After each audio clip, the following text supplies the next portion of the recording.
Aku tak pernah menyangka hidupku akan berubah hanya dalam satu malam. Aku, Citra, wanita muda berusia 25 tahun, lulusan universitas ternama, pengusaha muda di bidang fashion lokal, tiba-tiba dipaksa menikah oleh ibuku sendiri.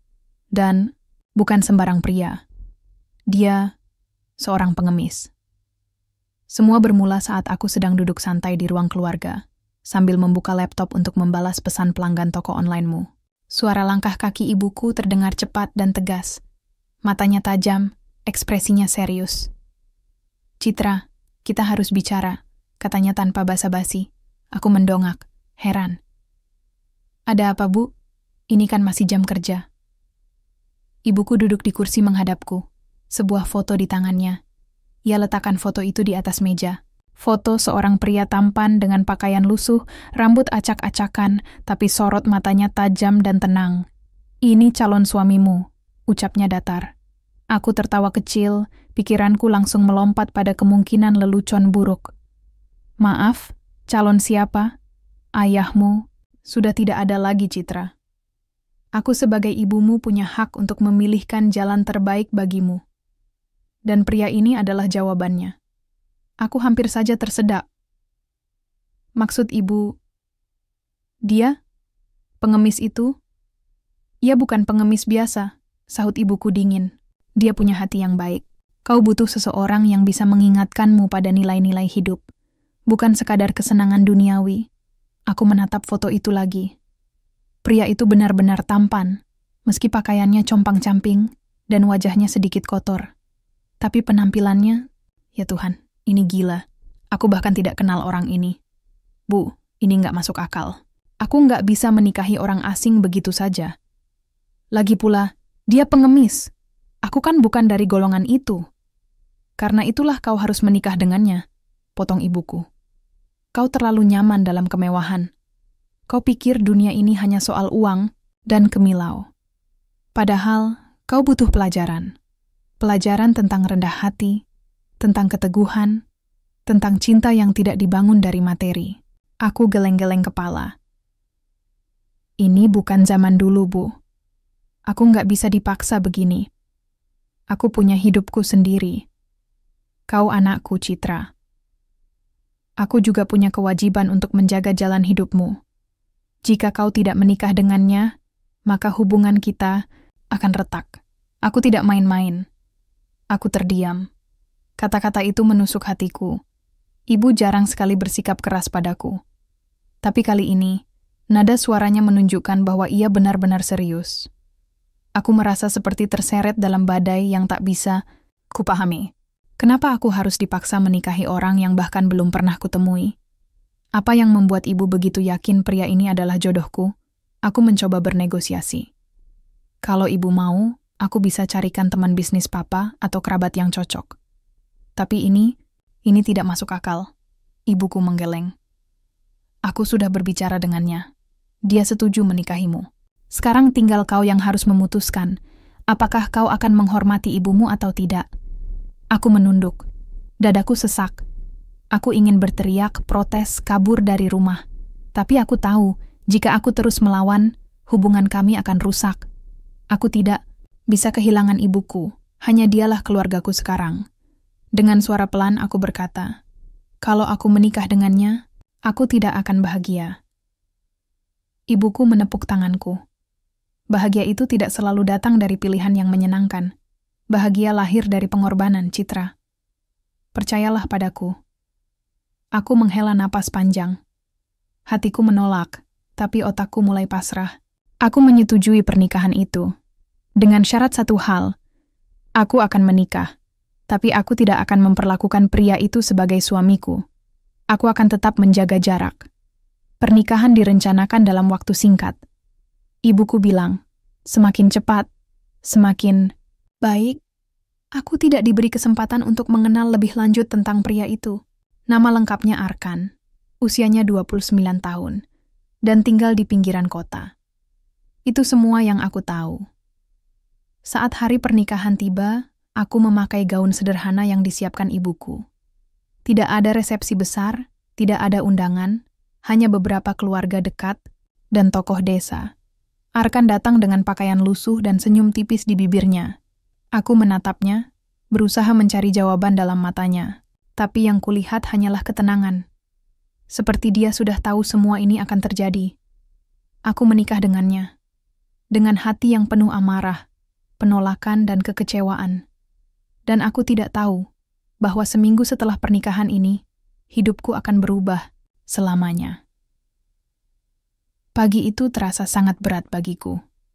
Aku bangun di tempat tidur asing, dalam rumah kecil yang berasa seperti penjara. Bau kayu usang menyatu dengan aroma tanah basah dari sela-sela lantai yang retak-retak.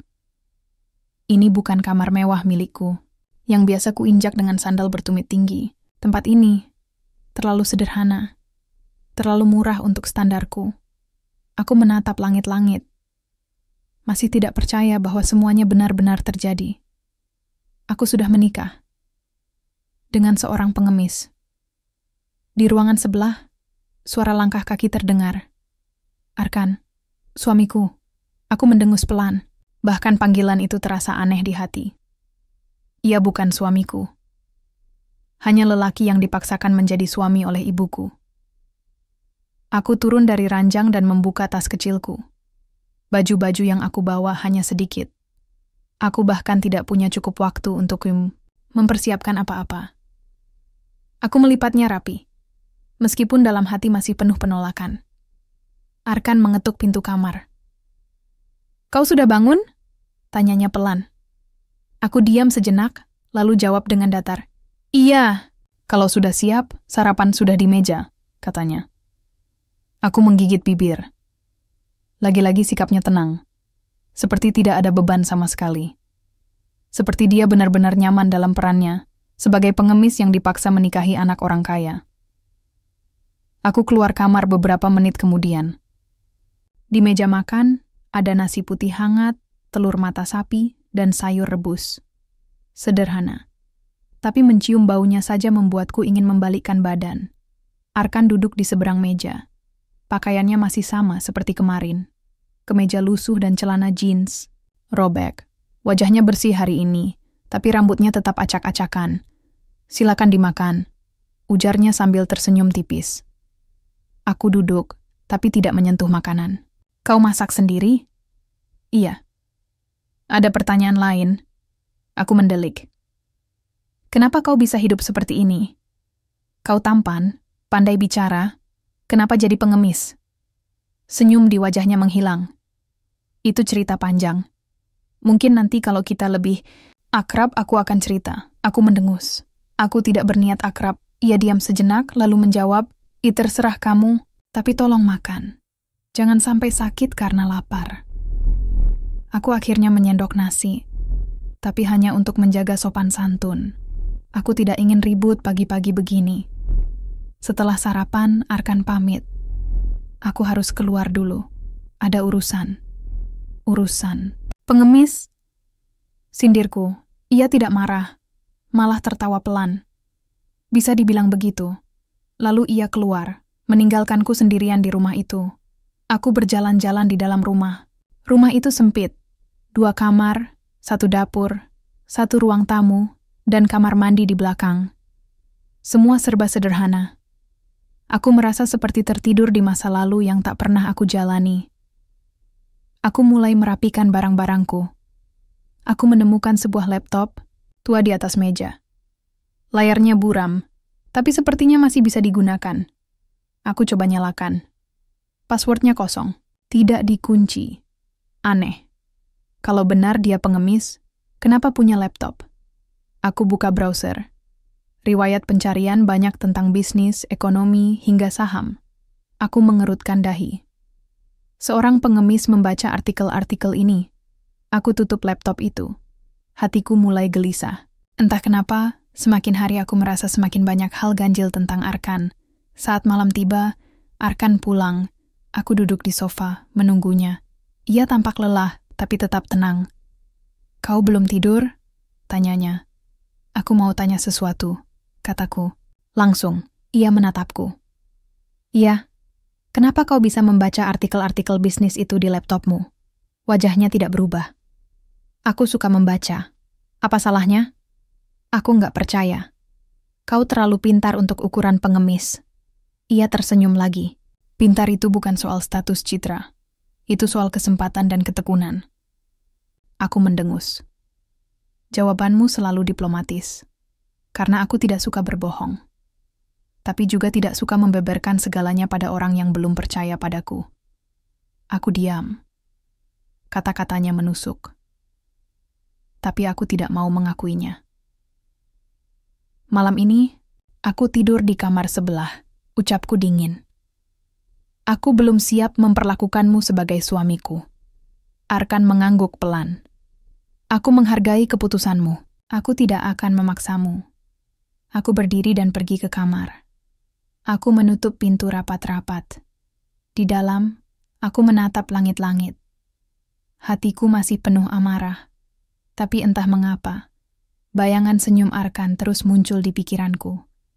Senyum yang tenang. Senyum yang tidak menyombongkan diri. Senyum yang aneh. Dan untuk pertama kalinya sejak menikah, aku merasa ada sesuatu yang tidak sepenuhnya salah dalam semua ini. Tapi aku masih tidak siap menerimanya. Belum. Hari-hari berlalu seperti siklus yang tidak pernah berakhir. Bangun pagi, sarapan sederhana, lalu menghabiskan waktu di rumah kecil yang terasa sempit meskipun ukuran sebenarnya cukup layak. Aku mencoba beradaptasi, tapi rasanya seperti aku sedang menjalani hukuman tanpa pengampunan. Aku tidak pernah membayangkan hidupku akan seperti ini. Dulu aku bangun di atas kasur empuk, mandi dengan air hangat dari shower mewah, memilih baju dari lemari penuh desainer ternama, dan menikmati sarapan hasil pesanan dari restoran favorit. Tapi kini, aku harus puas dengan air dingin dari kran, yang suaranya berisik, baju-baju sederhana yang kuambil dari tas kecil, dan sarapan nasi putih dengan lauk minimalis. Arkan tetap datang dan pergi seperti biasa. Setiap pagi ia pamit entah kemana. Mungkin mencari uang, atau sekadar pura-pura menjadi pengemis. Ia selalu tenang, tidak pernah marahi sikapku yang cuek dan dingin. Bahkan ketika aku sengaja tidak menyapanya seharian, ia tetap tersenyum seperti tidak ada yang salah. Suatu sore, saat Arkan pulang, aku sedang duduk di depan laptop tua itu.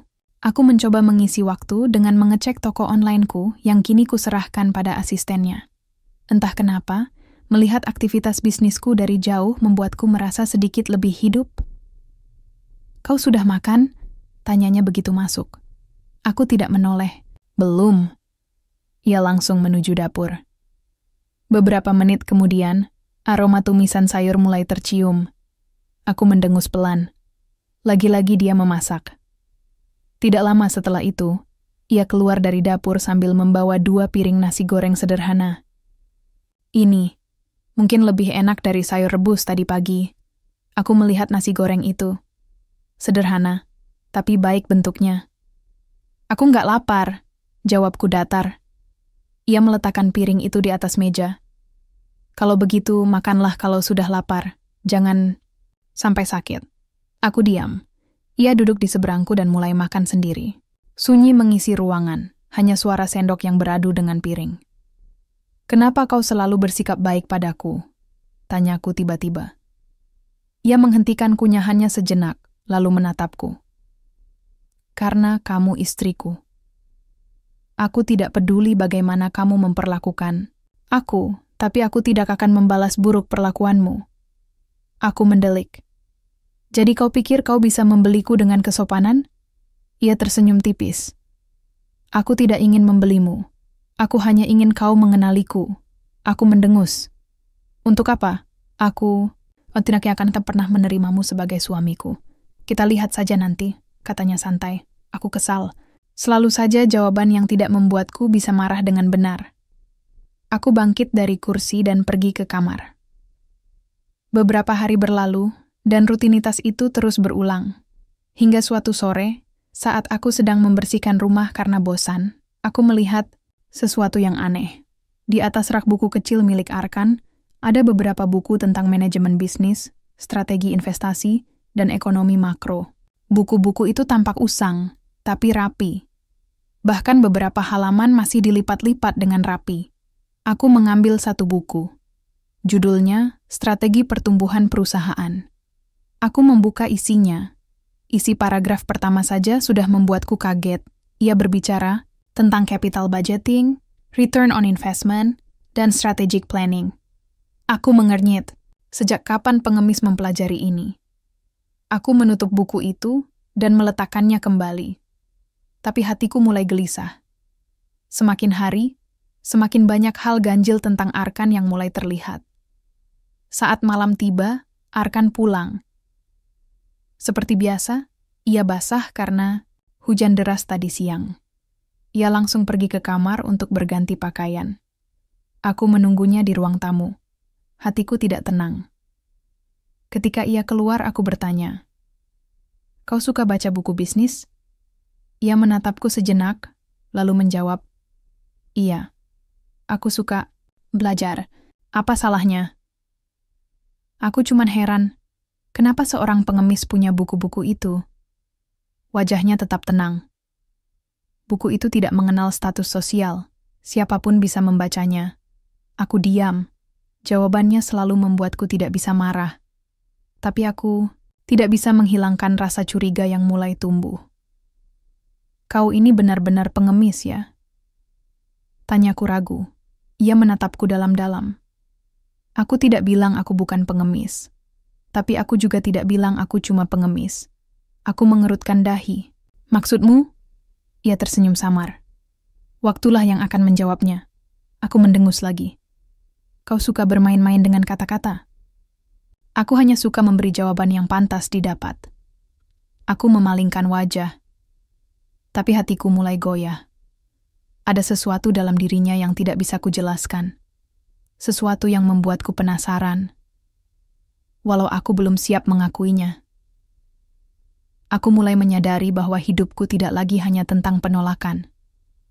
Meski hatiku masih penuh amarah dan penasaran bercampur rasa tidak nyaman, perlahan tapi pasti, aku mulai memperhatikan Arkan lebih dari sekadar pengemis yang dipaksakan menjadi suamiku. Ada sesuatu dalam dirinya yang tidak biasa. Pagi itu, seperti biasa, Arkan pamit untuk bekerja. Aku sudah tidak bertanya kemana ia pergi. Tapi hari ini, entah mengapa, pikiranku terus tertuju pada buku-buku bisnis di rak kecilnya. Bukan hanya jumlahnya yang banyak, isiannya juga sangat teknis. Tidak sembarang orang bisa membacanya dengan tenang tanpa kesulitan. Aku duduk di ruang tamu, menatap rak itu seolah-olah bisa memberiku jawaban. Setelah beberapa saat, aku berdiri dan mengambil salah satu buku tebal yang belum sempat kubuka. Judulnya Strategi Bisnis Global. Lagi-lagi, topik yang jauh dari dunia pengemis. Aku membuka halaman pertama. Ada tulisan tangan di tepi lembaran. Tulisan rapi, huruf-huruf besar dan jelas. Membangun nilai perusahaan tidak hanya soal profit, tapi bagaimana menciptakan impact yang berkelanjutan. Aku mengerutkan dahi. Ini bukan tulisan orang biasa. Ini tulisan seseorang yang paham betul arti bisnis. Aku terus membaca beberapa paragraf. Bahasa yang digunakan begitu mudah dimengerti, tapi isinya mendalam. Seperti buku kuliah mahasiswa bisnis tingkat akhir.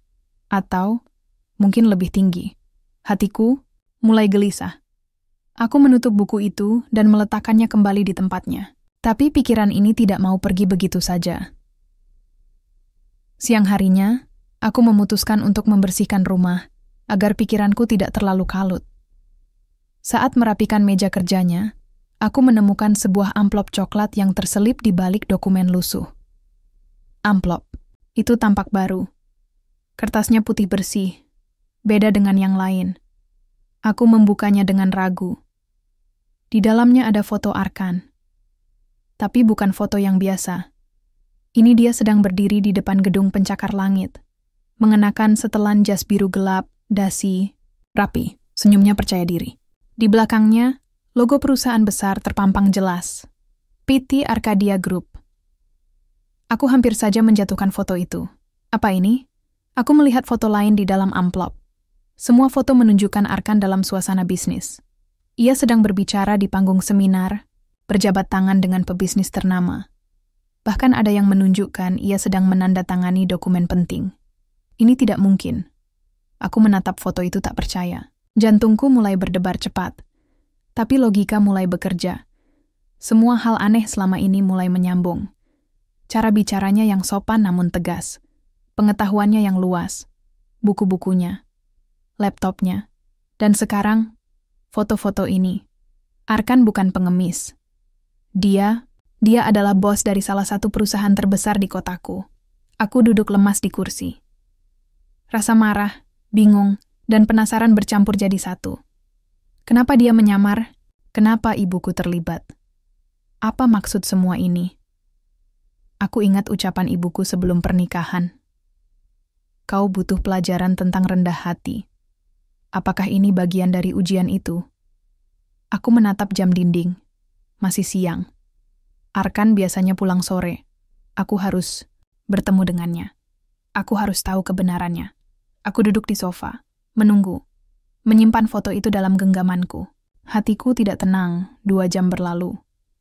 Akhirnya pintu depan terbuka. Arkan masuk, basah karena gerimis di luar.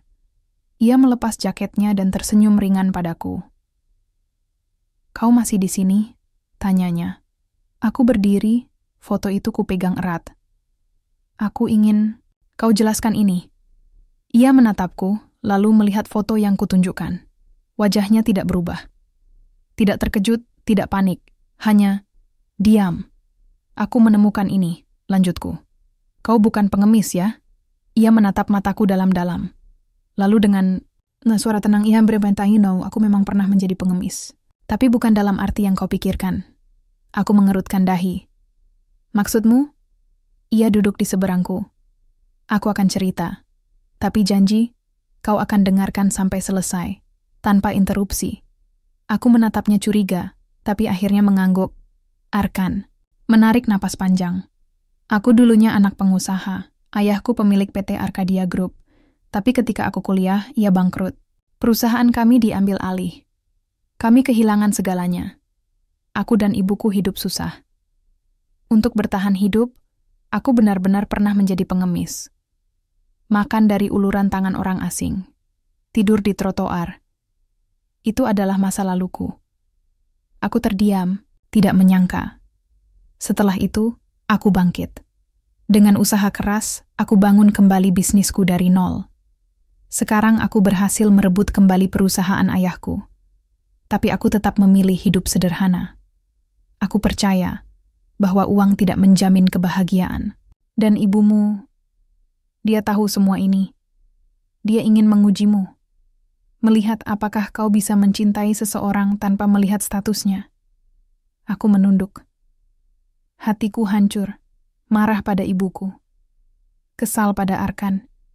Tapi juga malu pada diriku sendiri. Selama ini aku menilainya hanya dari penampilan.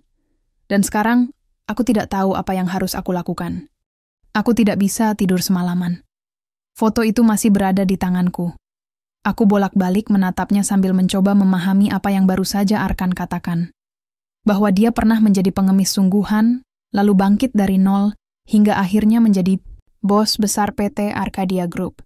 Tapi bagaimana aku bisa percaya? Ia bilang, ibuku tahu semua ini. Bahwa ini adalah ujian untukku. Untuk melihat apakah aku bisa mencintai seseorang tanpa melihat materi. Aku menggeleng pelan. Aku merasa seperti boneka yang dipertontonkan dalam sandiwara orang lain. Ibu, Arkan. Bahkan mungkin seluruh dunia di sekelilingku sudah tahu kebenaran ini. Sementara aku terus hidup dalam kebohongan yang mereka buat. Pagi datang dengan rasa penat di tubuhku. Aku belum tidur sama sekali. Arkan keluar seperti biasa, tapi kali ini ia tidak menyapaku sebelum pergi. Mungkin karena melihat ekspresiku yang kosong. Setelah ia pergi, aku langsung membuka laptop tua itu lagi. Aku mengetikkan nama Arkan dan PT Arcadia Group di mesin pencari. Hasilnya membuat napasku tertahan. Ratusan artikel tentang Arkan muncul di layar. Semua membahas sosok muda yang sukses merebut kembali bisnis keluarganya dari tangan investor nakal. Foto-foto yang ada di artikel itu persis seperti foto yang kutemukan tadi malam. Salah satu artikel berjudul, Muda, Sederhana, dan Berpengaruh. Kisah Arkan Malik bangkit dari keterpurukan. Aku mulai membacanya. Isinya menjelaskan bahwa Arkan dulunya adalah anak pengusaha kaya yang bangkrut, setelah investasi buruk yang dilakukan ayahnya. Setelah kehilangan segalanya, ia hidup susah selama beberapa tahun, bekerja serabutan, hingga akhirnya membangun startup teknologi kecil dari garasi rumah sewaan. Startup itu kemudian berkembang pesat, dan Arkan berhasil membeli kembali saham mayoritas PT Arcadia Group dari para investor yang dulu merampas perusahaan keluarganya. Aku menutup laptop dengan tangan gemetar. Ini benar-benar nyata. Aku duduk di kursi, mencoba mengatur napas. Jantungku berdebar cepat. Marah, bingung, malu, dan bersalah. Selama ini aku membencinya hanya karena penampilannya. Aku menghinanya dengan sikap dinginku. Aku bahkan tidak pernah berusaha mengenalnya lebih dalam. Aku mendesah keras. Aku merasa bodoh. Sangat bodoh. Aku mulai merogoh-rogoh tas kecilku, mencari ponselku. Aku harus menghubungi ibu. Aku harus tahu kebenaran dari mulutnya sendiri. Namun, begitu kutekan tombol panggilan, nada sambung tidak kunjung terjawab. Beberapa detik kemudian, suara otomatis operator menyatakan bahwa nomor tujuan sedang tidak dapat dihubungi. Aku mengumpat dalam hati. Ibu pasti sengaja mematikan ponselnya. Aku berdiri dan mulai mondar-mandir di ruang tamu. Pikiranku kacau. Aku ingin bertemu Arkan, tapi ia sedang pergi. Aku ingin bicara pada ibu, tapi ia menghilang. Aku ingin mengerti, kenapa semua ini harus terjadi padaku?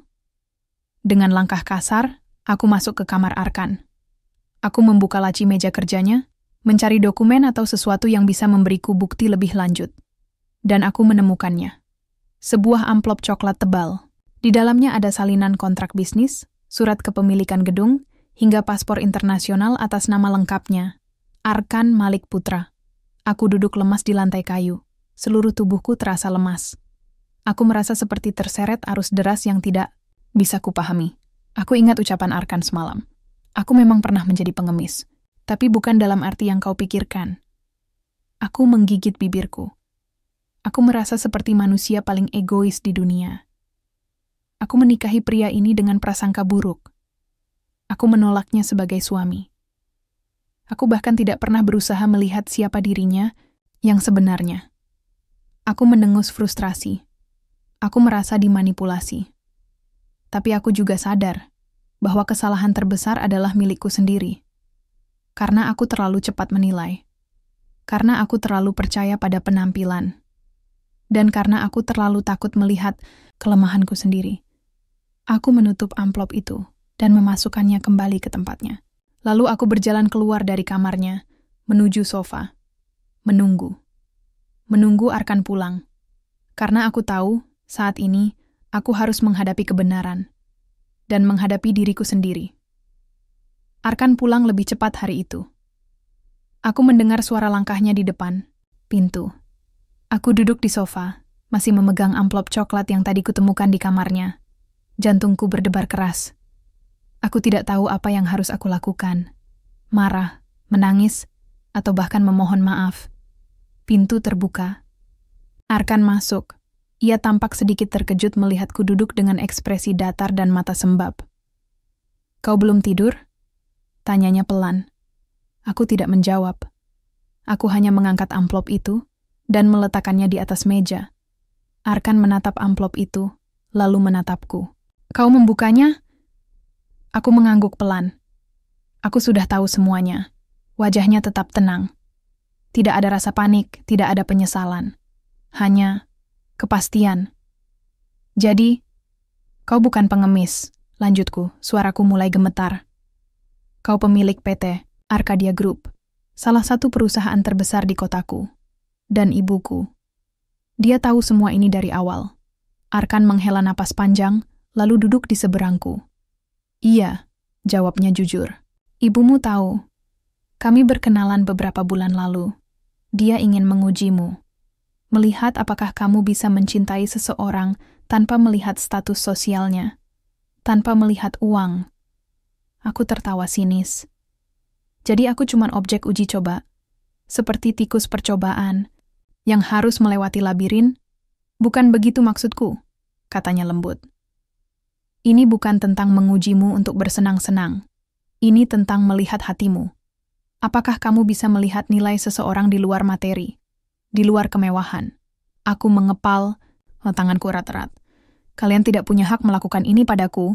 Arkan diam sejenak, lalu berkata, aku tidak setuju. Ibumu punya hak sebagai orang tua.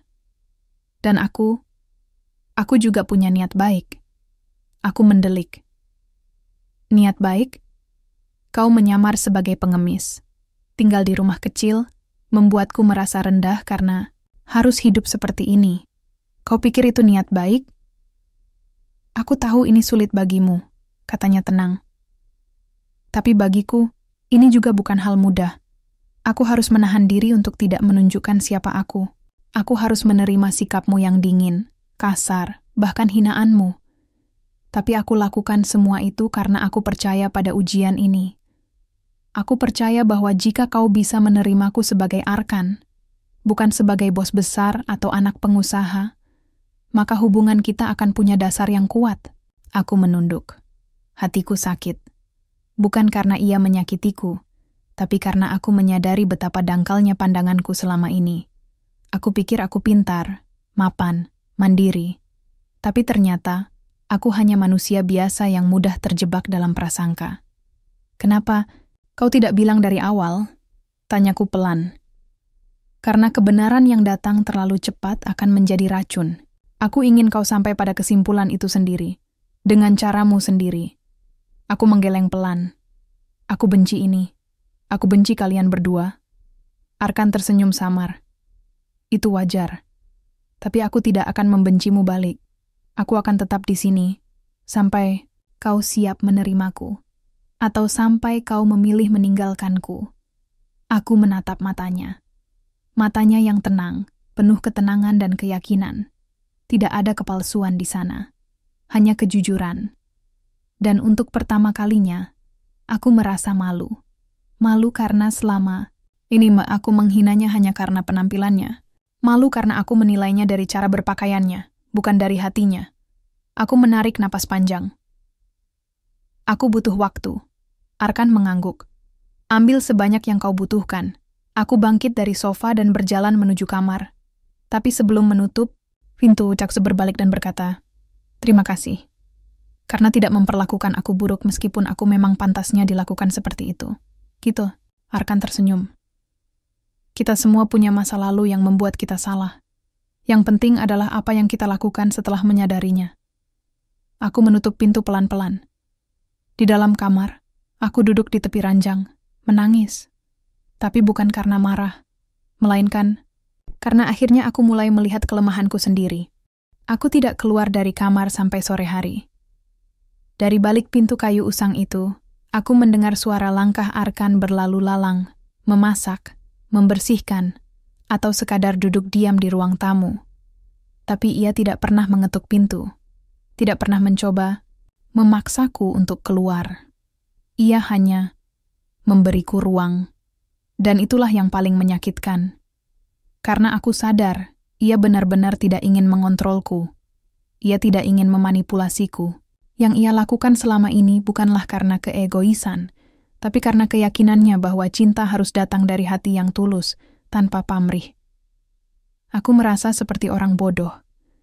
Aku membuka laptop lagi, membaca lebih banyak artikel tentang Arkan Malik, putra. Kisah hidupnya jauh lebih panjang daripada yang sempat kubaca semalam.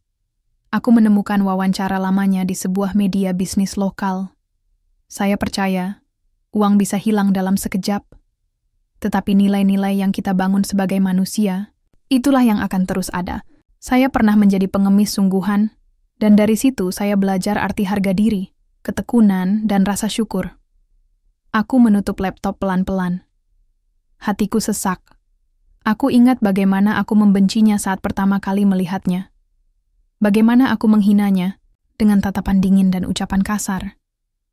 Padahal dia adalah pria yang pernah kehilangan segalanya dan bangkit sendiri.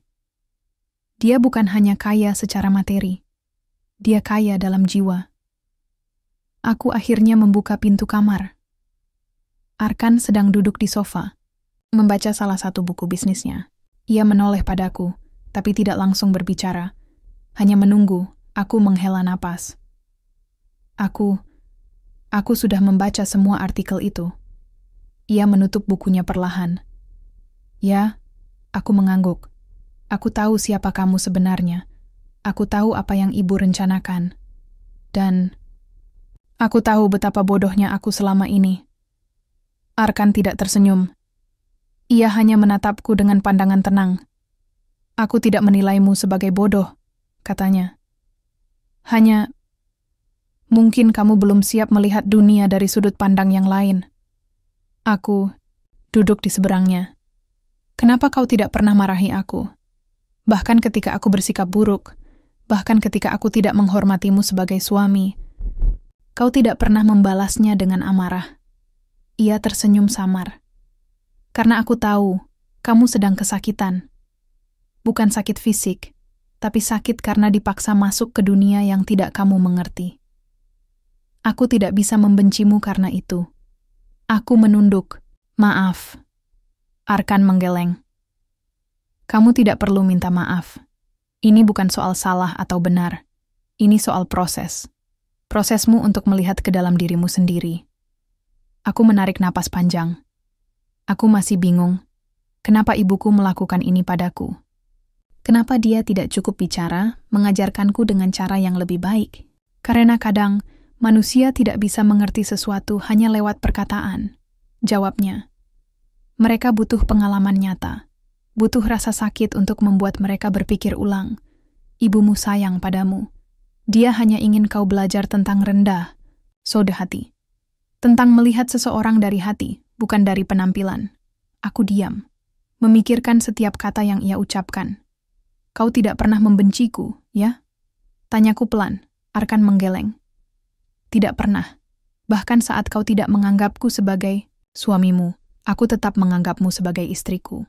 Karena status itu bukan tentang bagaimana kau memperlakukan aku, tapi tentang bagaimana aku memilih untuk tetap menjagamu. Aku menatap matanya.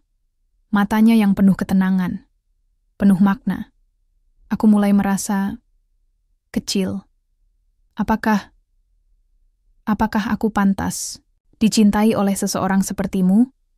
Tanyaku, hampir berbisik. Arkan tersenyum lembut. Cinta bukan soal pantas atau tidak pantas. Cinta adalah soal kemauan untuk saling mengenal, untuk saling memahami. Dan aku masih punya waktu. Aku tidak akan pergi. Aku akan tetap di sini sampai kau siap melihatku sebagai suamimu. Aku menunduk lagi. Kali ini, air mataku jatuh perlahan. Aku merasa seperti baru saja lahir kembali. Aku tidak pernah menyangka bahwa ujian hidup bisa datang dalam bentuk seorang pria bernama Arkan, Malik Putra. Setelah percakapan kami semalam, aku memutuskan untuk benar-benar mengubah cara pandangku terhadapnya. Aku mulai membuka diri. Tidak lagi melihatnya sebagai pengemis atau bos besar, tapi sebagai manusia biasa yang punya luka, kekuatan, dan keyakinan. Hari-hari berikutnya, aku mencoba lebih aktif berbicara dengannya. Aku bertanya tentang masa lalunya, tentang bagaimana ia bangkit dari nol, tentang apa yang membuatnya tetap rendah hati meski sudah berhasil. Ia menjawab semua pertanyaanku dengan sabar, tanpa rasa sombong. Kau tahu, katanya suatu sore sambil menyeruput teh hangat, aku pernah merasa seperti kau sekarang, pernah membenci dunia karena merasa dikhianati, pernah marah pada takdir. Tapi kemudian aku sadar, hidup bukan tentang balas dendam atau membuktikan sesuatu pada orang lain. Hidup adalah tentang membangun makna. Aku menatapnya diam-diam. Lalu bagaimana kau bisa begitu tenang? Bahkan ketika aku bersikap buruk padamu. Ia tersenyum tipis. Karena aku tahu, kamu sedang berjuang melawan dirimu sendiri, bukan melawanku. Dan aku akan selalu memberimu ruang untuk itu. Aku menunduk. Hatiku terasa ringan. Seperti beban berat yang selama ini kutanggung akhirnya mulai menghilang. Beberapa hari setelah itu, Arkan mengajakku keluar. Bukan ke gedung bisnisnya, tapi ke sebuah tempat yang ia bilang penting baginya. Sebuah yayasan sosial yang ia bangun dari hasil usahanya. Aku ingin kau lihat langsung bagaimana aku melihat dunia, katanya saat kami masuk ke halaman yayasan itu. Di sana, Ada puluhan anak-anak yang berasal dari keluarga kurang mampu. Ada juga para lansia yang tinggal di asrama. Semua mereka disambut dengan senyuman oleh Arkan. Ia menyapa satu persatu, bahkan sempat duduk dan bermain dengan anak-anak. Aku hanya bisa memandangi pemandangan itu dengan mata berkaca-kaca.